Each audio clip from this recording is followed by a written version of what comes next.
읽겠습니다. 하나님의 말씀은 마태복음 3장 13절에서 마지막 17절까지입니다. 자, 같이 한 목소리로 읽겠습니다. 이때에 예수께서 갈릴리로부터 요단강에 이르러 요한에게 침례를 받으려 하신대 이 요한이 말려 이르되 내가 당신에게서 침례를 받아야 할 터인데 당신이 내게로 오시나이까? 예수께서 대답하여 이르시되 이제 허락하라. 우리가 이와 같이 하여 모든 의를 이루는 것이 합당하니라 하시니 이에 요한이 허락하는지라. 예수께서 침례를 받으시고 곧 물에서 올라오실새 하늘이 열리고 하나님의 성령이 비둘기같이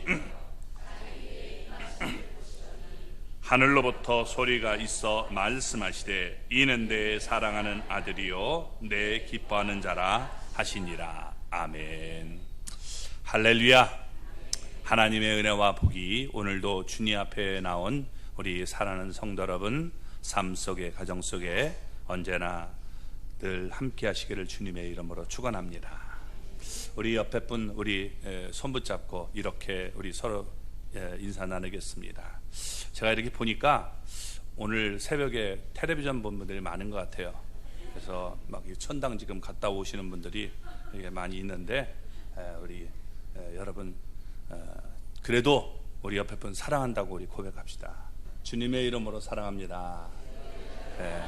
당신 때문에 정말 살만 납니다. 이 시간에는 천당 가지 맙시다. 여러분, 예수님이 침례를 받았음을 마태, 마가, 누가, 요한 4복음서에 모두 다 기록했습니다. 이것은 침례가 얼마나 중요한가를 우리에게 밝혀주는 말씀입니다. 또 유언은 사람이 가장 중요하게 여기는 것을 남기는 말씀이죠. 예수님은 세상을 떠나갈 때에 제자들에게 침례를 베풀라고 유언을 남겼습니다. 마태복음 28장 19절을 보면 이렇게 말씀합니다. 같이 읽어볼까요? 그러므로 너희는 가서 모든 민족들을 제자로 삼아 아버지와 아들과 성령의 이름으로 침례를 베풀라. 아멘. 자, 예수님을 믿고 따르는 자가 제자인데 제자가 된 증거로 침례를 베풀라고 말씀을 했습니다. 침례는 예수님의 명령을 따르는 신자들의 첫 번째 순종이 되는 것입니다. 침례가 너무나 중요하기 때문에 신자는 여러분 꼭 받아야 되는 것입니다. 그런데 이 침례에 문제가 생겼습니다. 여러분 로마가 이 나라를 다스리면서 문제가 생기게 되는데 이 로마가 여러분 둘로 나눕니다. 동로마, 서로마 이렇게 나누게 되죠. 그래서 동로마는 이 정교회를 중심으로 나누게 되었습니다. 이곳은 지금도 침례를 베풀어요. 그러나 서로마는 천주교회가 중심이 됐는데 이 침례를 세례로 바꾸고 이 세례를 받는 것이 가장 요긴한 명령이다 해서 여러분 영세라는 말이 이게 가장 요긴한 세례라는 뜻입니다. 그래서 가장 요긴하기 때문에 이것을 받아야 된다라고 하면서 이것은 신비한 하나님의 은혜를 받아들이는 통로고 또 중생을 주입시키고 보존하는 것이다 라고 말을 합니다.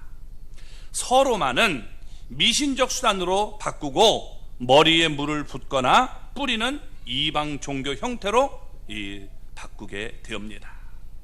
종교 개혁이 일어난 지 500년 이상이 되었는데 아직도 침례를 행하지 않고 세례를 행하는 천주교의 이 잘못된 구습을 따르는 교회들이 있습니다. 안타까운 모습이죠.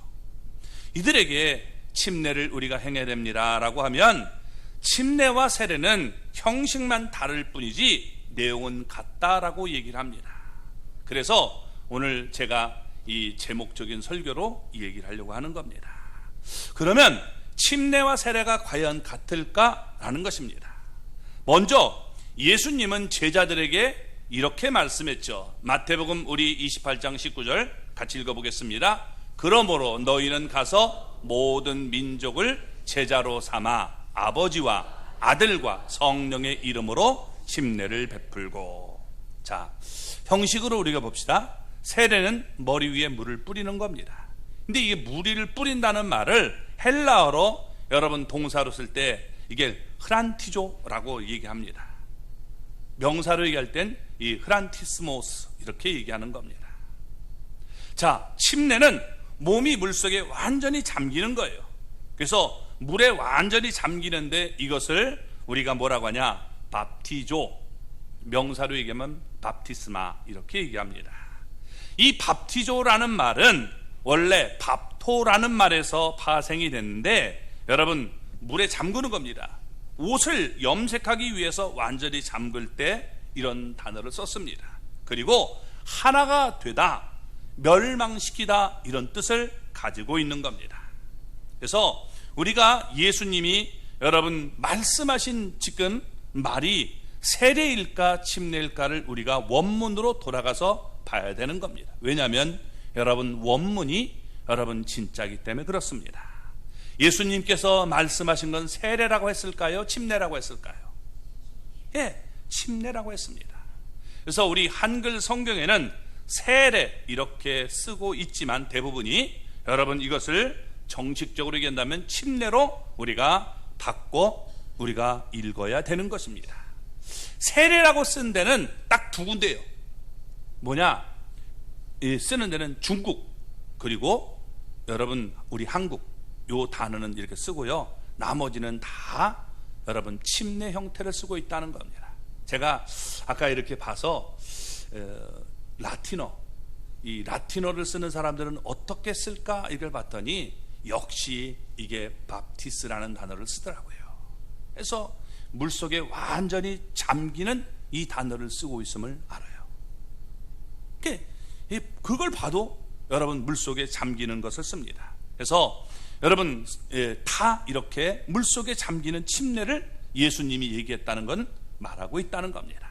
그래서 일본어 성경을 보면 일본어는 이 세례 침례 이렇게 쓰는 게 아니라 그냥 그 원어 그 자체를 밥티스마라는 단어를 사용해서 쓰고 있고 영어 성경도 원어를 따서 여러분 베프티즘이라고 말하고 있는 것입니다. 자, 오늘 여기 보면 예수님도 침례를 받았음을 우리에게 보여줍니다. 우리 13절 14절 말씀을 볼까요? 이때에 예수께서 갈릴리로부터 요단강에 이르러 요한에게 침례를 받으려 하시니 요한이 말려 이르되 내가 당신에게서 침례를 받아야 할 터인데 당신이 내게로 오시나이까. 그리고 16절을 우리가 넘어가 보겠습니다. 예수께서 침례를 받으시고 그 다음에 뭐예요? 그 옆에 쭉 보면 제가 그걸 여기다 안 썼어요. 점점점. 여러분 성경을 찾아보세요. 물에서 올라오셨어요. 그러니까 물에서 올라왔다는 말은 뭐예요? 물속에 내려가셨다는 거죠. 그래서 물속으로 내려가셔서 여러분 올라오셨음을 보여주는 겁니다. 그러니까 여러분 이 예수님께서 물속에 잠기시는 침례를 받았음을 보여주고 있는 거예요. 예수님께서 여기서 쓰이는 단어도 침례, 이 밥티스데이스 이렇게 쓰고 있다는 겁니다. 유대인은 지금도 물속에 잠기는 침례 의식을 행하는데 이 의식을 뭐라고 하느냐? 여러분 미크베 또는 미크바 이렇게 얘기합니다. 남자가 받을 때는 미크베. 히브리어는 남성과 여성이 있어요. 그래서 남성이 받을 땐 미크베, 여성이 받을 땐 아를 써서 미크바 이렇게 되는 겁니다. 그래서 여러분 이렇게 되는데 이 말은 카바라는 말에서 왔어요. 이 말이 무슨 말이냐? 함께 묵는다, 무엇무엇의 도움을 기대한다, 참을성 있게 기다린다 이런 뜻을 가지고 있는 겁니다. 거기에 미라는 단어가 붙어 있다는 거예요. 이렇게 되면 미팔이라고 하는데 분사형이 되는 거예요. 뭐를 얘기하냐? 하나가 됨, 소망, 연합 이런 말을 가지고 있는 겁니다. 그래서 유대인들은 침례를 받을 때 물이 안 닿는 곳이 없도록, 여러분 우리가 염색을 할 때 어떻게 돼요? 옛날에 염색해봤죠? 염색할 때 물속에다 완전히 잠겨야 돼. 막 엉켜 있으면 어떻게 돼요? 그건 물이 안 닿죠. 그러니까 물이 안 닿는 게 염색이 안 되죠. 그래서 이상하게 되는 경우들이 있습니다. 그런 문제가 되죠. 그러니까 유대인들은 물속에 잠길 때 물이 안 닿는 곳이 없도록 손가락도 이렇게 하는 게 아니에요. 이렇게 벌리고 겨드랑이도 이것도 이렇게 띄어요. 이렇게 하면 안 닿을 거 아니에요. 잘못하면. 또 이렇게 다리도 벌리고 이런 식으로 여러분 그들은 물속에 들어가서 완전히 침례를 받습니다. 예수님은 침례를 소중히 여겼고 마지막에 유언인 지상 명령도 침례를 베풀라라고 말씀을 했습니다. 사도들도 침례를 굉장히 강조했습니다. 그래서 사도행전을 보면 사도행전 1장 여러분 21절과 22절의 내용을 보면 초대교회에 가룟 유다가 이제 여러분 목숨을 끊고 난 후에 그 사람을 대신해 사도를 뽑습니다. 근데 사도를 뽑을 때 그 조건이 뭐냐? 침례를 받은 자라야 라고 얘기하고 있는 겁니다. 그 침례를 받아야 그게 신자의 모습이 되기 때문에 그렇습니다. 그래서 여러분 지금도 이 로마 쪽에 이제 가면 로마를 우리가 볼 때 로마 하면 꼭 이탈리아만 생각하는데 옛날에는 로마가 그쪽을 다 지배를 했기 때문에 여러분 지금 이탈리아를 중심으로 해서 이쪽 왼편에 있는 것을 서로마, 그리고 오른쪽에 있는 것을 동로마 이렇게 되는데, 동로마 쪽이 여러분 그리스, 그 다음에 이 터키 이런 데가 다 동남아라네요. 동로마 쪽이었죠. 그래서 이쪽에 있는 데를 여러분 뭐라고 하냐면 옥소도스, 우리말로는 정교회라고 하는 겁니다. 그래서 이 옥소도스라는 말은 우리가 진짜 정통이다, 우리가 이 전통을 고수하고 있는 자다, 이런 사람들인데 여기는 침례만 행해요. 세례는 인정을 해주지 않습니다. 사도행전 여러분 2장 41절을 보면 이렇게 말합니다. 그 말을 받은 사람들은 침례를 받음에 이 날에 신자의 제자의 수가 3,000이나 더하더라. 예, 침례를 받을 때 이 사람은 믿는 자다, 그리고 이 사람이 진짜 제자다, 이렇게 인정을 했다는 겁니다. 그러니까 교회의 일원이 되는 거예요. 아, 이 사람은 우리 교회의 진짜 일원이다 라고 한 겁니다. 그래서 지금도 여러분 이 정교회 가면 옛날에 이 전통의 모습을 볼 수 있는데, 제가 아까도 이 사진을 올리겠다는 것도 잊어버렸어요. 제가 요즘 가끔 잊어버리는데, 이게 뭐냐면 그쪽에 침례를 받지 못한 사람은 교회당 안으로 들어갈 수 없어요. 옛날에 저랑 같이 터키 쪽, 그리스 쪽을 가신 분들은 알 거예요. 그렇죠? 설명을 하면서 이쪽에 침례를 받지 않은 사람은 들어갈 수 없다라고 얘기를 합니다. 그게 여러분 얘기되는 겁니다. 그래서 믿는 신자라면 당연히 침례를 받아야 된다라고 얘기를 하고 있는 겁니다. 그래서 우리가 침례나 세례를 하게 되는데 안 하는 믿는 사람들이 있어요. 그게 어디냐? 안 합니다. 퀘이커교도, 그리고 여러분 구세군, 이거는 침례를 안 해요. 왜 그러냐? 세례도 안 해요. 왜 그러냐? 이건 형식이기 때문에 이건 우리가 형식적인 건 우리가 다 거부한다. 그래서 그들은 하지 않고 있다는 겁니다. 자, 어쨌든 예수님은 우리에게 침례를 베풀라, 그리고 침례가 예수님도 받았다, 이렇게 얘기했습니다. 자, 그러면 우리가 세례와 침례, 이것의 내용적으로 차이는 없느냐? 뭐 내용적으로 같다면 여러분 그게 그거니까 하면 되겠죠. 자, 어떤 부분은 일치하는 부분이 있지만 그러나 분명한 차이가 있다는 겁니다. 그런데 그 차이가 여러분 사소한 것이라면 문제가 안 되는데 매우 중요한 문제에 여러분 차이가 있다는 겁니다. 자, 세례가, 세자가 무슨 자를 쓰냐면 여러분 씻을 세자를 씁니다. 씻을 세자. 근데 이건 뭐냐? 내가 죄에서 깨끗하게 되었음을 표현하기 위해서 물을 뿌리는 겁니다. 이게 여러분 칼빈의 이 기독교 강요에 나오는 얘기입니다. 장로교 신학자 가운데 뻘컵이라는 분은 이렇게 얘기를 해요. 뭐냐? 세례는 죄를 씻는 거다, 죄를 씻는 거다라고 얘기를 합니다. 그래서 여러분 이 죄를 씻는다는 개념으로 여러분 세례 이렇게 얘기를 하는 겁니다. 자, 그런데 침례의 침자는 뭐냐? 여러분 이게 침자가 잠기는 건데 이 침자를 한문으로 찾아보면 잠기어 스며들다. 이 스며드는 이런 상태를 갖다가 여러분 침자로 써요. 물에 잠기기도 하지만 뜻 가운데는 그런 모습이 다 있다는 거예요. 그래서 하나됨, 연합을 얘기해 주고 있는 겁니다. 그래서 이를 예수님께 대입해 보면 여러분 이게 굉장히 문제가 심각해지는 겁니다. 자, 세례받았다라고 주장하는 사람들의 여러분 의견을 받아들여서 우리가 세례를 행해야 된다라고 하면 여러분 문제가 생긴다는 겁니다. 왜냐하면 세례는 죄를 씻는다는 의미이기 때문에 죄를 내가 인정하고 돌아서겠다는 그런 의미를 말하고 있는 겁니다. 그렇기 때문에 죄인에게 필요한 의식입니다. 그런데 사람에게 하면 문제가 안 되는데 예수님에게 여러분 이걸 적용하면 문제가 생겨요. 왜냐하면 예수님이 죄를 씻는 세례를 지금 오늘 본문에 보면 받았다라고 얘기하면 이게 문제가 생기는 것 아닙니까? 예수님이 죄가 있습니까? 없습니까? 없어요. 그러면 없어요. 예.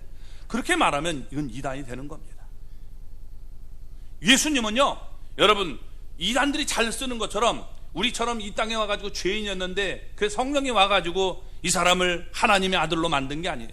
그분은 하나님의 아들, 그분이 여러분 이 땅에 인간의 몸으로 죄 없는 몸으로 오신 분이에요.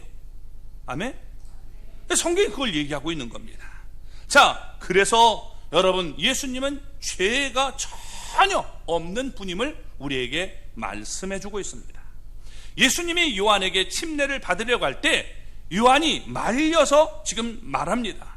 아니, 내가 당신에게 침례를 받아야 될 텐데 당신이 어떻게 내게 오십니까? 라고 얘기합니다. 그러니까 요한이 뭐라고 얘기하냐, 15절을 보면 이에 허락하라. 우리가 이와 같이 하여 모든 의를 이루는 것이 합당하니라 라고 말을 합니다. 그래서 요한은 허락하고 예수님께 침례를 베풀었어요.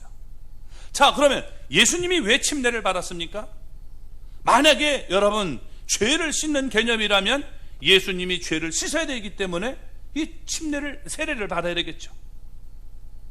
예수님이 죄가 있다 없다? 없습니다. 그러니까 말이 안 되는 얘기예요. 그럼 뭐냐? 여러분 이것을 우리가 연합이라는 이 개념으로 대입해서 한번 보시기 바랍니다. 모든 의를 이루는 것이 합당하다라고 말을 했습니다. 이게 바로 침례와 너무나 여러분 잘 맞고 있다는 겁니다. 예수님이 여러분 인간의 몸으로 오셔서 우리와 연합하셨어요. 하나가 되셨단 말이에요. 그래서 우리의 모든 죄를 짊어지시는 이것이 침례를 통해서 나타나게 되는 겁니다. 예수님이 우리의 죄를 짊어지셨습니까? 안 짊어졌습니까? 언제 짊어졌어요? 많은 사람들 그래요. 십자가에서. 아니, 십자가에서는 여러분 어떻게 해요? 내 죄를 짊어지고 죽으신 것이고, 침례는 여러분 이때 예수님이 내 죄를 짊어지는 이것을 보여주는 거예요. 그래서 요한복음 1장 29절을 보면 이렇게 말합니다. 이튿날 요한이 예수께서 자기에게 나오심을 보고 이르되 보라, 세상 죄를 지고 가는 하나님의 어린 양이로다. 아멘. 자, 예수님이 요한에게 침례를 받고 그 이튿날 나오니까 요한이 이 많은 사람들 앞에서 공식적으로 예수님에 대해서 이렇게 얘기했다는 거예요. 보라, 세상 죄를 지고 가는 하나님의 어린 양이다 라고 얘기했습니다. 어린 양이 뭘까요? 새끼 양? 우린 그렇게 생각하지만 구약을 우리가 보면 우리의 죄를 짊어지고 속죄 제물이 된 양을 어린 양이라고 하는 거예요. 그래서 여러분 어린 양은 제사를 지낼 때 필요한 제물을 얘기하는 것입니다. 그래서 구약 시대는 이 자기 죄를 여러분 옮기서 내가 용서받기 위해서 양을 끌고 오죠. 이 양에게 여러분 죄를 전가시키는 거, 옮기는 거예요. 그리고 그 양을 내 대신 잡음으로 죽게 함으로 내 죄가 용서받았다, 이렇게 여러분 그들은 믿었던 것입니다. 요한은 그 제물이 되시는 분, 우리의 죄를 짊어지고 그분이 죽으실 분을 선포하고 있는 이 장면이 바로 요한복음 1장 29절에 잘 나타나고 있는 거예요. 원래 예수님은 죄가 없는 분이에요. 그렇기 때문에 이렇게 제물이 되기 위해서 예수님은 침례를 받으셨다는 겁니다. 그래서 인간으로 이 땅에 오셔서 인간과 하나 돼서 우리의 모든 죄를 짊어지시는 것이죠. 전가된 것입니다. 그래서 예수님은 여러분 오셨을 때 우리가 돌아가신 다음에 그렇게 말하는 게 아니라 예수님은 이렇게 말씀하셨어요. 마가복음 여러분 10장 45절 말씀 볼까요? 인자가 온 것은 섬김을 받으려 함이 아니라 도리어 섬기려 하고 자기 목숨을 많은 사람의 대속물로 주려 함이니라. 아멘. 인자 예수님이 오신 것은 섬김을 받으려는 것이 아니라 도리어 섬기려고 자기의 목숨, 예수님의 목숨을 많은 사람의 대속물로 주기 위해 이 땅에 오신 분이다 라고 말하고 있는 겁니다. 그래서 이처럼 예수님은 대속물이 되시려고 침례를 받으신 거예요. 우리의 죄가 그냥 여러분 다 용서받는 게 아닙니다. 속죄 양이 되신 예수님이 우리의 죄를 짊어지시고 내 대신 죽으셨기 때문에 내 죄가 용서받을 수 있는 거예요. 그러니까 예수님이 침례를 받음으로 우리와 연합되신 것입니다. 그래서 우리의 죄를 그분에게 옮겨서 십자가 위에서 죽으심으로 예수님이 우리와 함께 죽었다가 예수님과 함께 우리가 부활할 수 있는 길을 열어놓게 되는 거죠. 이걸 믿음으로 우리가 받아들이라는 거죠. 이래야 여러분 그 보혈의 능력이 내게 임하게 되는 것이죠. 그러니까 이 침례는 이 복음의 핵심을 우리에게 잘 설명해 주고 있는 겁니다. 그래서 여러분 바울 사도는 로마서에서 이렇게 얘기합니다. 로마서 6장 3절에서 5절 말씀 같이 읽어볼까요? 무릇 그리스도 예수와 합하여 침례를 받은 우리는 그의 죽으심과 합하여 침례를 받은 줄을 알지 못하느냐. 그러므로 우리가 그의 죽으심과 합하여 침례를 받음으로 그와 함께 장사되었나니 이는 아버지의 영광으로 말미암아 그리스도를 죽은 자 가운데서 살리심과 같이 우리로 또한 새 생명 가운데서 행하게 하려 함이라. 만일 우리가 그의 죽으심과 같은 모양으로 연합한 자가 되었으면 또한 그의 부활과 같은 모양으로 연합한 자도 되리라. 아멘. 자, 여러분 뭐라고 얘기합니까? 무릇 그리스도 예수 합하여 침례를 받은 우리는 예수님과 우리가 연합해서 침례를 받았어요. 그래서 우리요 그의 죽으심과 합하여 우리는 여러분 침례를 받은 줄을 알지 못하느냐. 예수님이 나와 함께 이렇게 연합된 걸 알지 못하느냐. 그러므로 그의 죽으심과 합하여 침례를 받음으로 그와 함께 내가 장사됐다는 거예요. 침례는 뭐예요? 물속에 들어가죠. 그래서 내가 물속에 이렇게 들어갈 때 이게 장사되는 모습과 같음을 얘기해 주고 있는 겁니다. 그래서 이는 아버지의 영광으로 말미암아 그리스도를 죽은 데서 살리신 것 같이 물에서 올라올 때 우리가 여러분 어떻게 돼요? 새 생명 가운데 다시 태어나는 이런 모습을 우리에게 보여주고 행하려 함이라고 말하고 있는 겁니다. 그래서 내가 그의 죽으심과 같이 연합한 자가 되었다면 침례는 뭘 하느냐? 내가 이제는 정말 예수님과 하나로 살겠습니다. 내가 예수님과 정말 한 몸 한 뜻이 되어서 살겠습니다. 그런 사람이 믿음의 고백을 하고 받으라는 거예요. 그냥 뭐 교회 다닌다고 해서 아 그래 얼마 됐으니까 너 알아서 해줄게 이게 아니라 그 고백을 하고 여러분 내가 침례를 받는 것이 올바른 것을 얘기해 주고 있는 겁니다. 그래서 내가 물속에 들어갈 때 예수님과 함께 나는 죽었고 예수님과 함께 물속에 나올 때 나는 부활했다는 것을 내가 이렇게 분명히 믿는다라고 얘기하는 겁니다. 한마디로 얘기하면 침례는 여러분 연합을 우리에게 보여주고 있는 거예요. 그래서 이것을 몸으로 우리가 느끼게 만들어주는 겁니다. 이게 바로 예수님께서 나를 위한 구속임을 우리에게 보여주는 거예요. 예수님이 나의 모든 죄를 연합해서 짊어지시고 죽으셨다가 그분은 죄가 없기 때문에 부활하심을 우리에게 보여주고 있는 겁니다. 그러니까 여러분 세례라고 쓰면 안 되고 침례라고만 써야 이게 올바로 전달이 될 수 있는 거예요. 세례라고 쓰면 그걸 올바로 우리가 여러분 전달할 수가 없다는 겁니다. 로마서 여러분 10장 9절 10절 말씀을 볼까요? 내가 만일 내 입으로 예수를 주로 시인하며 또 하나님께서 그를 죽은 자 가운데서 살리신 것을 내 마음에 믿으면 구원을 받으리라. 사람이 마음으로 믿어 의에 이르고 입으로 시인하여 구원에 이르느니라. 아멘. 자, 예수님이 내 죄를 짊어지고 죽고 부활하심으로 우리의 죄를 청산했다는 사실을 믿습니까? 그렇다면 어떻게 돼요? 내가 마음에 믿으면 이걸 어떻게 돼요? 내가 구원받는다는 거예요. 그런데 사람이 마음으로 믿어 의에 이르고 입으로 시인하여 구원에 이른다. 입으로 내가 시인하는 것이 참으로 중요한 거예요. 로마시일 때는요, 여러분 예수님을 믿는다라고 하면 내 목이 날아갈 수 있어요. 그런데 내가 이걸 사람들 앞에서 표현하라는 거예요. 그냥 우리끼리 해가지고 그냥 속닥속닥해서 그냥 해주는 게 아니라 정말 내 목숨을 걸고 내가 주님을 부인하지 않고 예수님을 따르겠습니다. 이런 사람이 여러분 침례를 우리가 받게 되는 겁니다. 그래서 우리가 침례를 받을 때는 보통 이게 선포가 되는 거예요. 첫째는 하나님 앞에서 주님, 나는 어떤 일이 있어도 주님을 배반하지 않고 내 목이 비록 잘라지는 한이 있더라도 나는 주님과 동행하는 삶을 살겠습니다. 이런 고백을 하는 거죠. 또 하나, 여러분, 이게 우리가 교회 공동체 안에서 이제는 나도 예수님을 주님으로 내가 믿고 따르는 사람이기 때문에 내가 이 교회 공동체 안에서 정말 여러분과 같이 신앙생활을 내가 아름답게 하겠습니다. 그런 모습으로 얘기를 하는 거예요. 세 번째, 마귀와 세상에 선포하는 거예요. 나는 이제 너희들과는 전혀 상관없는 삶을 살겠다. 더 이상 나를 찝쩍거리지 마라.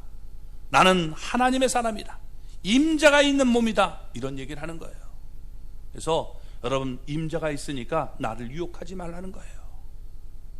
이런 모습으로 여러분 우리가 선포하는 것입니다.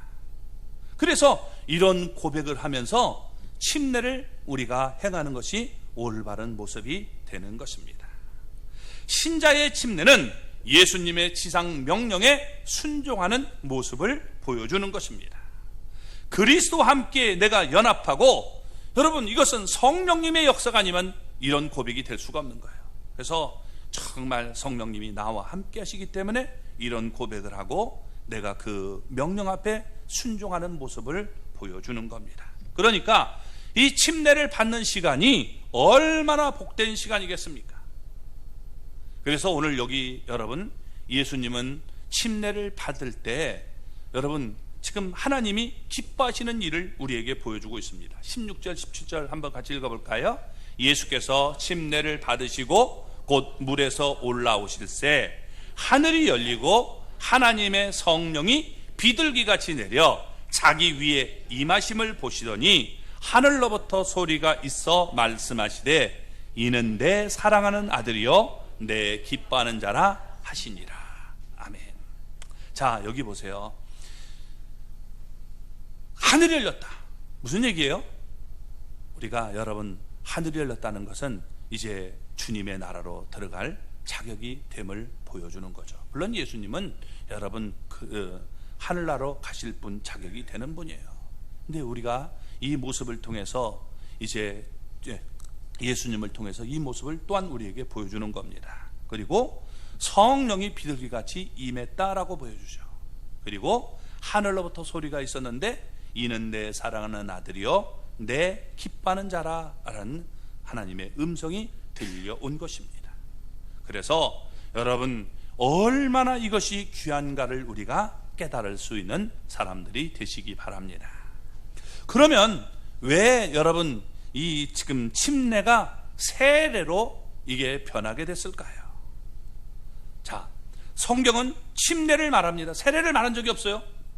성경은 분명히 다 침례입니다. 세례라는 단어가 없어요. 또 예수님도 침례를 받았습니다. 초대교회도 침례만 베풀었어요. 근데 이게 여러분 세례라는 것이 등장했다는 겁니다. 2세기의 사도들이 이 세상을 떠나자 이제 진리가 조금씩 흐트러지기 시작해서 침례를 받아야만 구원을 받는다는 잘못된 교리가 나타난 겁니다. 너무나 귀하니까 영세, 아까 얘기했잖아요. 이게 으뜸이 되는 이 모든 기준이 된다는 거예요. 그래서 이 가톨릭은 지금도 아직도 이 생각이 변함이 없습니다. 그래서 여러분 이게 뭐냐면 그들은 세례 안 받으면 하늘나라 갈 수 없다는 거예요. 하늘나라 갈 수 없다. 그 명령을 따르는 걸 영세라고 해요. 영세. 자, 왜 그러냐? 마가복음 16장 여러분 16절 말씀을 그들은 받아들이기 때문에 그렇습니다. 잘못 받아들인 거죠. 한번 읽어볼까요? 우리 밑줄 친 것만 한번 보겠습니다. 믿고 침례를 받은 사람은 구원을 얻을 것이요. 예, 여기까지만 보시겠습니다. 믿고 그 다음에 침례를 받은 사람은 구원을 얻는다. 내가 믿어요? 그러니까 믿으면 그 다음에 어떻게 해요? 침례를 받아야 된다. 그런 사람이 구원받는다. 이렇게 본 겁니다. 그러니까 순서적으로 보는 거예요. 믿고 침례 못 받으면 구원 못 받는다. 이렇게 본 거죠. 그런데 여러분 그 말은 이 말이 아닙니다. 자 보세요. 밑줄 치지 않은 부분을 한번 보겠습니다. 뭐라고 얘기합니까? 믿지 않는 사람은 정죄를 받으리라.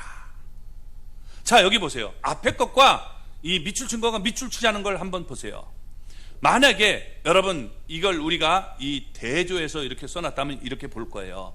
믿고 침례를 받은 사람, 그게 순서적으로 이 침례를 꼭 받아야 되면 믿고 침례를 받은 사람은 구원을 얻을 것이요. 침례가 빠지면 구원 못 받는다면 만약에 여러분 이렇게 되죠. 믿지 않는 사람 그리고 침례를 받지 않은 사람은 정죄를 받으리라. 이렇게 돼야 되겠죠.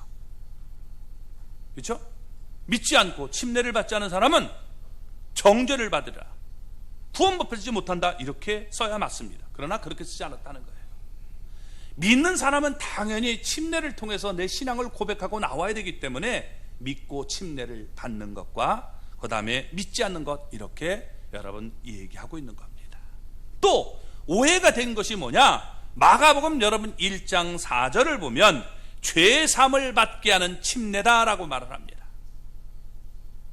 그러니까 죄 사함을 침례가 준다고 생각해서 침례를 받지 못하면 죄 사함을 받지 못하고 구원받지 못한다 이렇게 생각한 겁니다.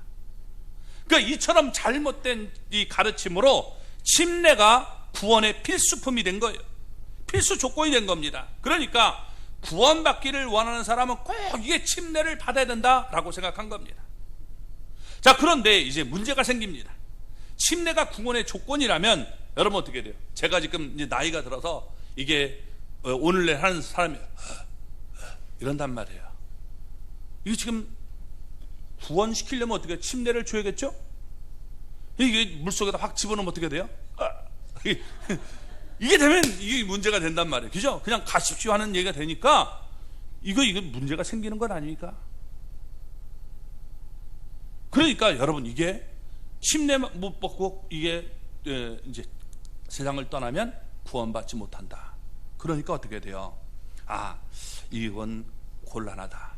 그래서 다른 방법을 생각하기 시작한 겁니다. 그래서 여러분 어떻게 된 거냐?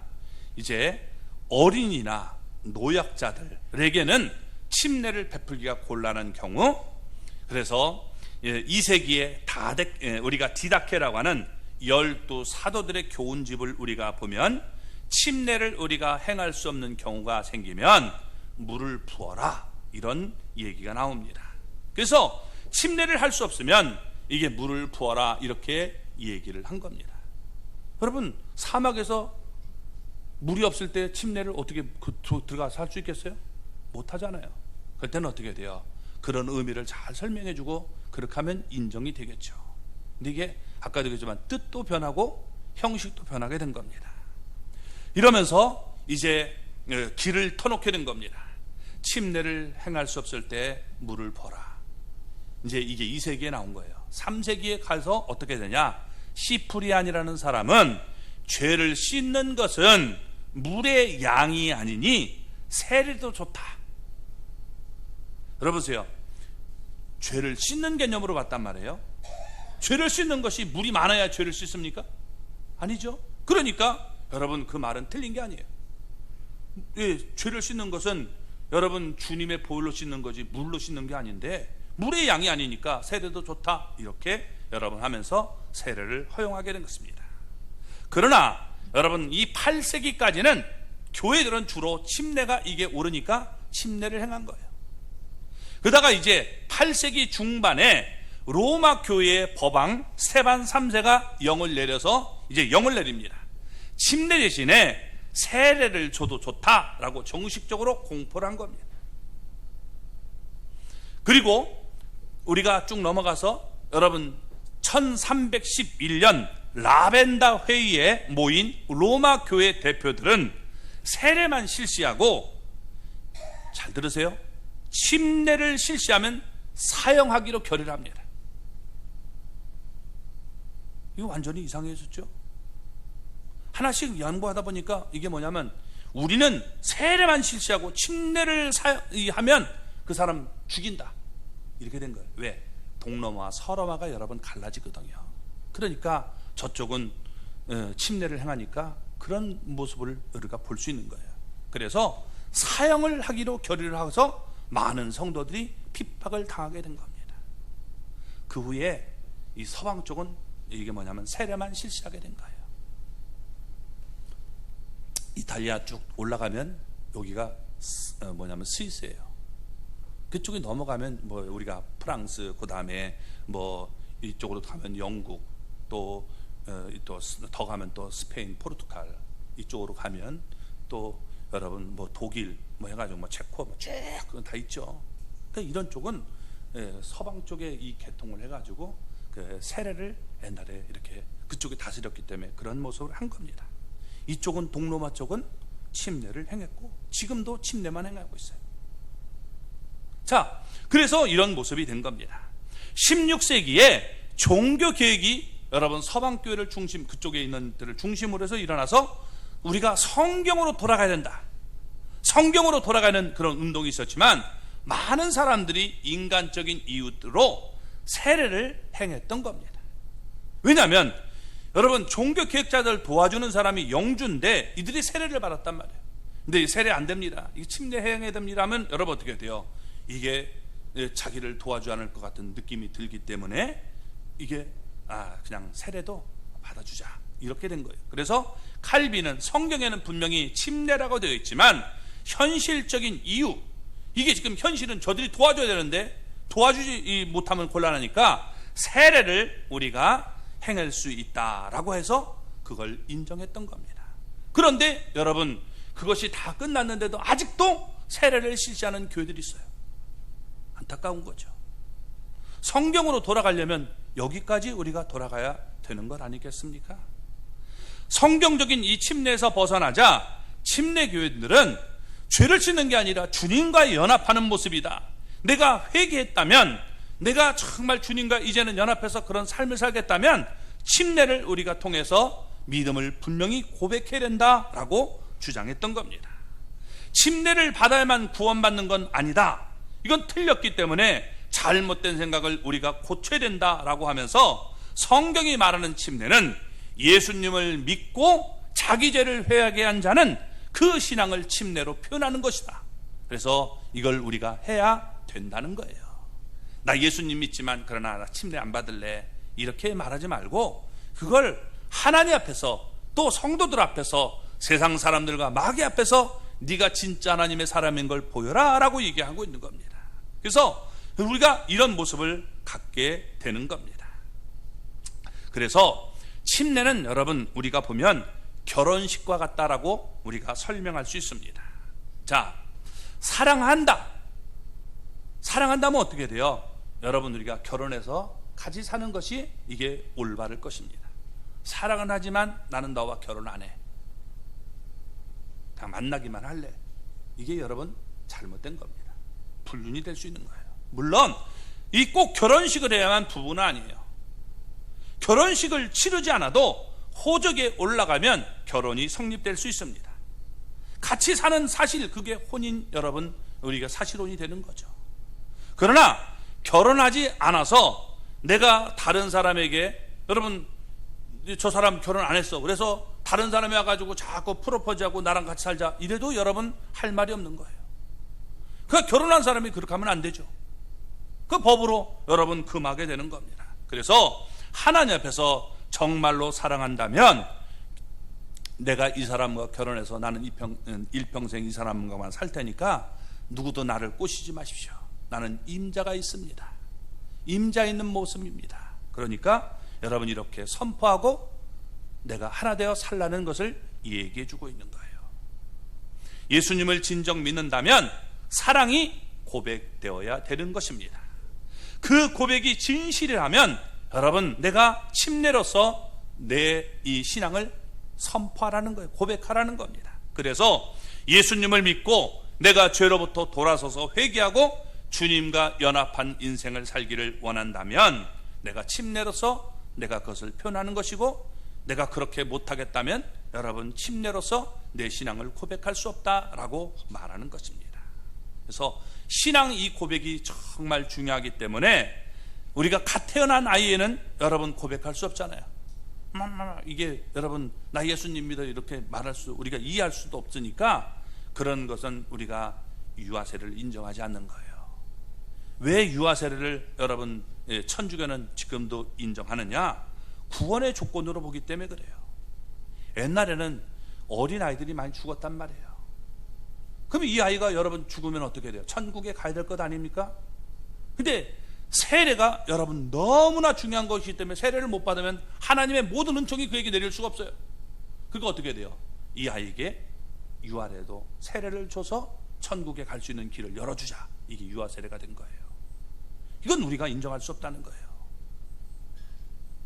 내가 진정으로 예수님을 믿고 따르는 이 고백이 필요하다라고 보는 것이죠. 그래서 침례기회는 유아 세례를 인정하지 않고 물속에 우리가 분명히 들어가야 되는 거니까 너희 그래 물 좋아하니? 알았어. 그래서 여러분 이 침례 교도소에게 목에다 이 돌 같은 거 달아가지고 물속에 던져서 수장시켜 죽인 일들이 너무도 많이 있다는 거죠. 여러분 성경에 유아 세례는 없어요. 그래서 우리가 믿는 자가 침례를 받는 거기 때문에 우리가 반드시 신자라야 되는 겁니다. 자, 만약에 한번 생각해 보세요. 만약에 침례가 정말 구원과 연결이 된다, 그렇다면 여러분 더욱더 침례를 행해야 되지 않겠습니까? 진짜 이거 침례 안 받으면 이거 지옥 간다. 그러면 어떻게 해요? 내 마음대로 여러분 이게 막 만들면 곤란해요. 옛날에 제가 학교 다닐 때 이런 일이 있었어요. 학교에 우리나라에서 문교부에서 수영장을 지라고 돈이 나왔어요. 그러면 수영장 줘야 된단 말이에요. 근데 이 교장 선생님이 어떻게 하다가 돈을 이렇게 썼어요. 그래가지고 수영장 안 만들고 조그만 연못 하나 만들었어요. 이거 어떻게 됩니까? 아, 그거나 이거나 같다. 같죠? 연못이나 수영장 같은 거예요? 이거 횡령입니다. 그렇죠? 여러분 물 많고 적은 걸로 얘기하는 게 아니라 내가 정말 사람들 앞에서 올바로 신앙을 고백하고 내가 예수님과 함께 이 완전히 연합해서 내가 죽고 사는 그런 삶을 살겠다는 고백이시 해야 되는 거예요. 그걸 하지 않으면 여러분 그냥 해가지고 어린아이 이렇게 주고 뭐하고 이건 안 된다는 거예요. 그래서 우리 교회에서는 어떻게 돼요? 내가 예수님을 믿으면 사람들 앞에서 여러분 신앙 간증이라는 게 뭐예요? 이게 뭐 여러분이 옛날에 어떻게 죄진 얘기를 하라는 게 아니라 내가 옛날에는 죄인이었지만 이제는 예수님과 함께 연합해서 내가 예수님을 위해서 내 목숨을 내놓고 정말 그렇게 살겠습니다. 이 고백을 하는 겁니다. 그래서 여러분 이것을 우리가 행해야 되는 거예요. 정말 이게 뭐냐면 구원과 연결된다면 더 해야 된다고 저는 봐요. 우리 침례교는 그렇게 하지 않고 이걸 내가 신앙을 그렇게 표현하라라고 우리가 믿고 있는 겁니다. 자, 이 침례는요 예수님과 연합을 말하기 때문에 정말 신비로운 일들이 많이 일어나요. 죽고 사는 경험이 분명합니다. 또 이 병든 자들이 치료를 받는 경우가 너무나 많아요. 우리 오래 교회 다니는 분들은 우리 교회는 다 그걸 간증하니까 알아요. 지금 목사님 되신 분이 옛날에는 신학교 다녔는데 그분이 너무 술을 많이 드셨어요.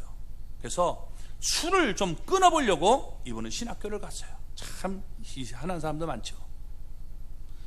중독이기 때문에 술을 끊어보기 위해서 신학교를 갔어요. 어떻게 하면 내가 술을 끊을 수 있을까? 근데도 신학교 다니면서도 역시 술을 계속 드셨어요. 제가 이제 히브리어 이제 제가 교수로서 얘기하면서 히브리어 헬라어를 쭉 원어 설명하는데 그 얘기했더니 그분이 그때 장로교의 장로님이거든요. 탁 눈이 번쩍 뜨니 목사님, 제가 그 성경적이라면 침례를 받고 싶은데 침례 줄 수 있습니까? 그래서 어느 때 우리가 하니까 오라. 그래서 침례를 행했어요. 탁 이렇게 하고 자기가 예수님을 위해서 정말 죽고 살겠다. 그리고 했는데 그분이 딱 한 다음에 자기가 이 간증을 하더라고요. 사실 자기는 그 아까 얘기했던 거죠. 너무 자기 술 없으면 못 사는 사람인데 떨대요. 근데 그걸 이제 이거 할 때 제가 완전히 예수님과 연합됐기 때문에 이제부터 끊겠습니다. 그래서 딱 끊었어요. 그때 그 사모님은 뭐냐면 맥주 한 박스 냉장고에다 탁 집어넣고 이제 침례 받고 오면 그거 주겠다고 그랬는데 그 이후로는 다 그것도 안 먹고 완전히 날려버렸어요. 그런 분이 있고 또 여러분 몇 분만 소개한다면 이런 거예요. 또 한 분은 여러분 이 담배를 얼마나 우리 가운데 담배 피는 분이 있을 수 있어요? 여러분 내 힘 갖고 못 끌어요.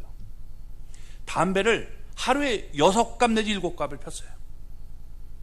이렇게 담배 피는 사람 들어보지 못했어요. 담배를 이게 끊고는 눈 뜨면 담배로부터 시작해서 담배 계속 물고 있는 거예요. 근데 이분도 끊었다는 거예요. 또 얼마 전에 우리 돌아가신 분이죠. 그분은 여자 목사님이셨어요. 장로교에서 안수받고 그 통합 쪽에 목사님이신데 이분이 침례되셨는데 몸속에 사실은 암이 다 퍼졌어요. 근데 어떻게 돼요? 침례를 받고 그분이 저가 있을 때 병원에서 깜짝 놀라는 거예요. 암세 다 어디로 도망갔다는 거예요. 이런 경우가 있죠. 그죠? 또 한 사람 얘기한다면 그 사람은 정말 몸이 연약했던 분이 있어요. 근데 그분은 그 옛날에 이게 우리 참 초창기 때 우리 교회에서 했는데 너무 몸이 약했는데 몸이 견딜 수 없었는데 근데 이분도 침례를 우리가 받아야 되는데 옛날에 11월경에 좀 추울 때 어떻게 하다 보니까 놓쳐가지고 11월에 침례를 받게 됐어요. 11월은 좀 춥잖아요. 근데 그때 굉장히 춥더라고요. 사실은 이게 여러분 이 흐르는 물 속에 가서 한번 침례를 받아봐요. 물 많은 데서 굉장히 춥죠. 근데 거기 가서 하는데 자기는 도대체 몸이 약하기 때문에 가게 죽는데요. 그냥 못 받겠대요. 다 해놓고 그러면 할 수 없다. 근데 사람들이 침례를 받고 막 기뻐하는 모습을 보더니 자기가 죽으면 죽어도 한번 해보겠다. 그러면서 침례를 받겠다고 하더라고요. 근데 놀랍게도 그분이 침례를 받고 병이 다 나았어요. 깨끗하게. 그런 분들이 있어요. 여러분 이 신비라는 거죠. 우리 시베리아의 불꽃이라는 책이 있는데 그건 뭐냐면 시베리아에서도 여러분 영하 그 엄청난 영하 속에 얼음을 깨고 들어가서 침례를 받는데 놀랍게도 감기 하나 걸리는 사람이 없다는 거예요. 기가 막히지 않습니까?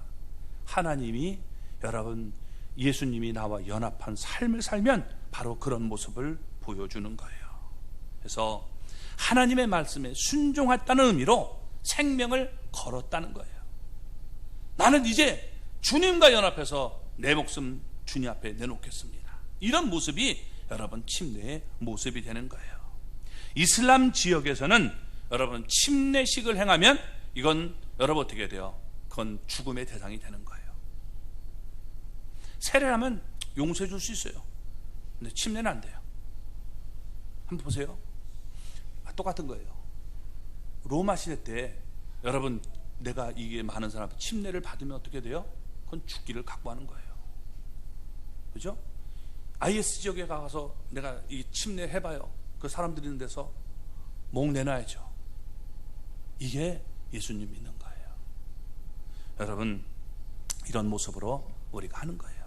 그래서 우리가 침례는 결혼식과 같은 그런 의미를 보여줍니다. 그래서 여러분 이런 모습을 보여주는 거예요. 어떤 분은 또 이렇게 얘기를 해요. 결혼은 한 번만 하는 거지 두 번 하는 게 아니라. 예, 맞습니다. 근데 여러분 보세요.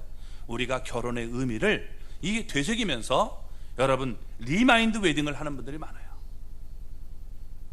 다시 내가 정말 다시 한번 그런 마음을 하지 않습니까? 내가 정말 이런 의미로 내가 내 남은 삶을 이분을 위해서 나는 살겠다. 그냥 사진 이렇게 예쁘게 찍으려고 하면 그건 하지 마세요. 사진 찍으려고 하면 안 되고 정말 내 삶, 이제부터라도 내 마지막 삶을 주님께 드리기를 원합니다. 그런 의미로 여러분 우리가 침례식을 행할 수 있는 거예요. 그래서 이렇게 우리가 했을 때 그런 사람들 침례를 다시 우리가 행했기 때문에 재침례 기도라고 했지만, 여러분 이런 모습 속에서 내가 그것이 얼마나 여러분 다릅니까? 다른 사람이랑 하라는 게 아니에요. 주님을 버리고 다른 사람을 하는 게 아니라 그 주님 앞에서 내 마음을 정말 내 마음 온전히 그 주님에게 드리겠습니다. 그런 의미를 내가 마음을 먹는다면 하는 건 문제가 아니라고 볼 수 있습니다. 그래서 여러분 우리 성찬식도 우리가 계속 하지 않습니까? 그런 모습 속에서 여러분 침례를 통해서 예수님만이 나의 구세주가 되고 주님이 되신다는 우리가 고백할 수 있는 모습이 되기를 바랍니다. 마지막으로 여러분 이 말씀 우리가 읽고 우리 끝내겠습니다. 누가복음 7장 30절 같이 읽겠습니다. 바리새인과 율법 교사들은 그의 침례를 받지 아니하므로 그들 자신을 위한 하나님의 뜻을 저버리느니라. 아멘. 여러분 바리새인들과 율법 교사들은 예수님을 믿지 않았어요. 그래서 어떻게 해야 돼요? 침례? 필요 없어. 내 멋대로 살겠어. 이렇게 돼서 하나님께 불순종한 모습으로 나타나고 있음을 보여주고 있는 겁니다. 우리는 예수님의 말씀 앞에 순종하고 예수님과 내가 연합되어서 주님만을 위해 살겠다는 그런 감격과 기쁨을 우리의 삶 속에서 느끼고 그렇게 사는 우리 모두가 되기를 주님의 이름으로 축원합니다.